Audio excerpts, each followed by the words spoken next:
የምግብን ስርዓት አስመልክቶ ለመነኮሳት፣ ለካህናት፣ ለምዕመናን ለማንኛውም ክርስቲያን የተሰራ ስርዓት አለ? የተከለከለ ምግብ የለም። ነገር ግን የማይጠቅም ምግብ አለ። ለዘላለም ህይወት የሚያገለግል ምግብ በዓለም ውስጥ ልታገኝ አትችልም። 1000 ዓመት ተሰጥቶ ብትበላ እንዴ አሁን እኮ እንደ እውነት ለመናገር እንደዛ ካለን አህያ እየተሸጠ ነው እኮ ነው። ምሳሌ ሰፊ ልብስ፣ ረጅም ልብስ እንደዚህ ልበሱ የተባለው ለምዕመናን ጥቅም እንዲሆን ነው፣ ሌላ አይደለም። ምዕመናን እየቆረጡ እንዲወስዱት ለመድኃኒት። እውነት እንደዛ እኮ ነው መሆን የነበረበት። የአለባበስ ስርዓት ምን መምሰል አለበት? ፓትርያርኩ ፊት እኮ ሱሪ የለበሰች ሴት አብራ ልትሄድ ትችላለች። ይቃወማል? ሊቃወሙ አይችሉም። ጨካኝም እንዳልሆነ የፍትሐ ነገሥት መምህር ጨካኝ ነው ይባላልና በጣም እንኳን ለካህናት ለምዕመናን ስራ መፍጠር ነበረባት። በዚህ ዘመን እየኖርን ገና ሙዳየ ምጽዋት አቁመን ምን ለምን ሰዎች እኮ እኛ ነን። ካህናትና ወይም መነኮሳት የሚለብሱት ልብስ የተለየ ነው።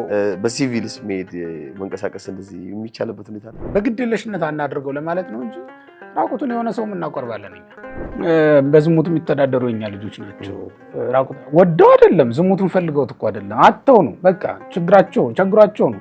እቤት እኮ የሚያስተዳድሩት ሰው አለ። እነዚህ ሰዎች መስራት የማይችሉ አይደሉም። እነዚህ ልጆች እኮ መባ ይከፍላሉ። ይቅር በለኝ ብለው ተስለው እኔ ያወራቸው ልጆች አሉ። አንዳንዶች እውነት ለመናገር በጣም ያሳዝናል፣ ያስለቅሳል።